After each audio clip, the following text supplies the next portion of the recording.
Hello guys, welcome back to this channel. In today's video, I'm going to show you how you can turn your photo into a royal knight using Pippit AI for free. Okay, let's get into it guys. First of all, you can open up Pippit AI website. You can click the join link on my YouTube description. Then you can sign in to get free credits. And then go to the home menu. And then I'm going to add this prompt. And I'm going to upload my photo.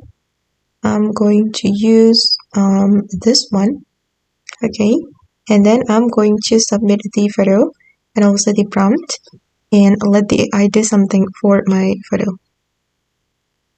Okay, you can use this prompt guys, or you can use your own prompt.